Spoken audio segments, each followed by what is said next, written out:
Always news, always network, always power. CCNTV.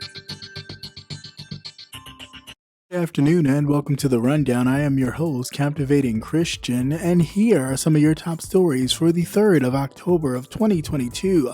Marco Rubio and Rick Scott call for Ian relief as Florida GOPs vote against FEMA funding.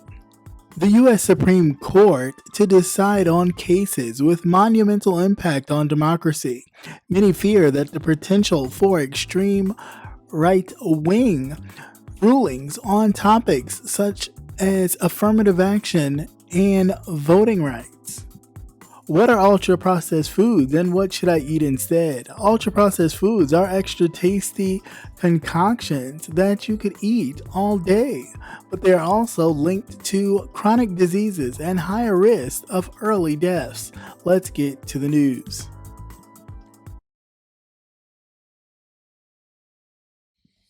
Florida Senators Marco Rubio and Rick Scott call on Senate leaders on Friday to provide more funding to help Florida rebuild after the devastating Hurricane Ian wiped out buildings, roads, and power for millions of people. Why does this matter? Several members of Congress from Florida previously voted against a short-term spending bill that would include aid for disaster relief. Marco Rubio and Rick Scott sent a joint letter to the Senate Appropriations Committee chairs that required much needed assistance to Florida. Hurricane Ivan will be remembered and studied as one of the most devastating hurricanes that hit the United States, the Florida senator wrote. Communities across Florida have been completely devastated and lives have been forever changed. Florida lawmakers have already opposed major disaster relief earlier this week. The Senate passed a stopgap bill on Thursday to fund the government through December that would include an $18.8 billion fund for the Federal Emergency Management Agency to help states with national disasters. Scott voted against the bill. Per a Senate roll call, Rubio was not present for the vote. The House voted in favor of the bill on Friday. All 16 GOP members of Florida's congressional team voted against it. It is funny to me how these senators, governors alike, and state representatives who are in states that may be prone to natural disasters have this kind of we don't want it, deny when bills are being passed to support natural relief or emergency disasters everywhere for the entire country, how they vote it down, but immediately once their state is stricken with a natural disaster, they're asking for help from the same funds that they denied. So just make it make sense.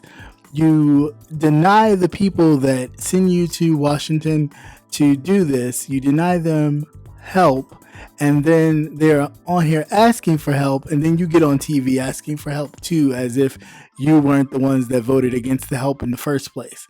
Make it make sense to me.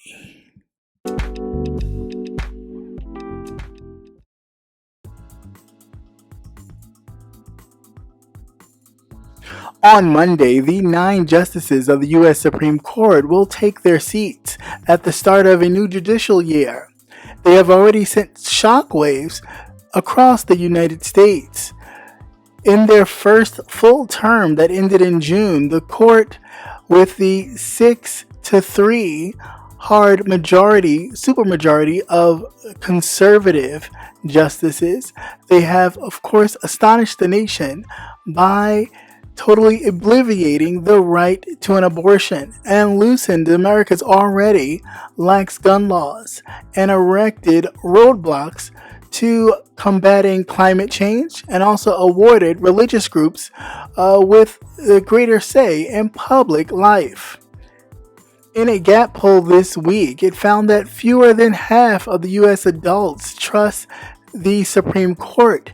That's a drop of 20 points in just 2 years, the lowest rating since the Gallup poll began recording the trend back in 1972. Justices have begun to respond to the pressure, however, arguing publicly and openly. The Wall Street Journal reported that in recent speeches, the liberal justice Elaine Kagan has accused her conservative peers of damaging the credibility of the court by embracing Republican causes. Samuel Alito wrote that the decisions to overturn the right to an abortion in Roe v. Wade counter accused Keegan, whom he did not name, of crossing an important line by implying the court was becoming illegitimate. Adding insult to injury, Ginny Thomas, the wife of Justice Clarence Thomas, the extreme conservative activist, questioned on Thursday by the House committee investigation of Donald Trump's attempt to overthrow the 2020 presidential election results, says that, of course, she doesn't believe that Joe Biden is the president, that it was stolen. So with all this, the court has a lot to also think about. Not only is Justice Jackson, this will be her first day on the court, as Clarence Thomas said earlier that they would be going after many of the other laws that have been issued, like the right to marriage, affirmative action, so on and so forth.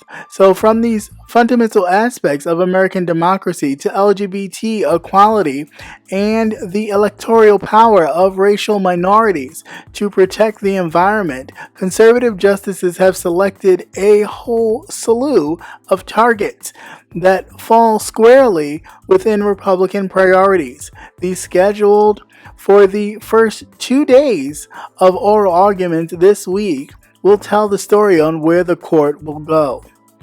We'll keep an eye open for that.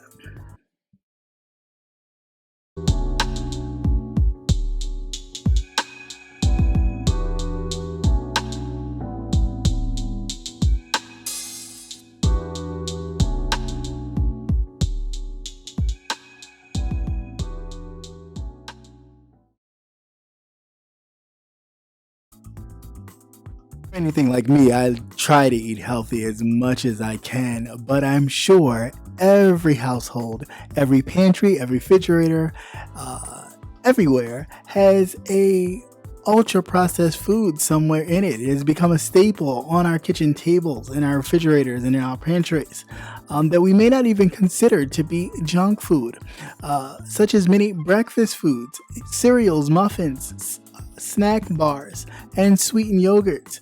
Soft drinks as well as energy drinks count too. These foods represent an increasingly large share of the world's diet. Almost 60% of the calories that adults intake in America are from ultra-processed foods. They account for 25 to 50% of the calories consumed in many other countries, including England, Canada, France, Lebanon, Japan, and Brazil.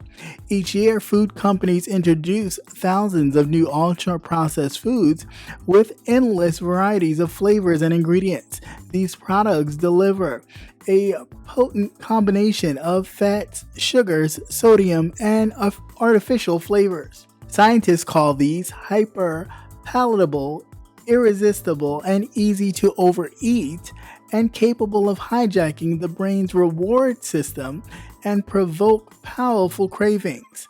Yet dozens of studies have shown scientists that ultra-processed foods are linked to higher rates of obesity, heart disease, hypertension, type 2 diabetes, and even colon cancer. Recent studies of more than 22,000 people found that people who ate a lot of ultra-processed foods had a 19% higher chance or likelihood of an early death, and 32% of a higher risk of dying of heart disease compared to those who ate less ultra-processed foods. And how do we break our dependency with ultra-processed foods? We can start by learning what foods in our diets are ultra-processed.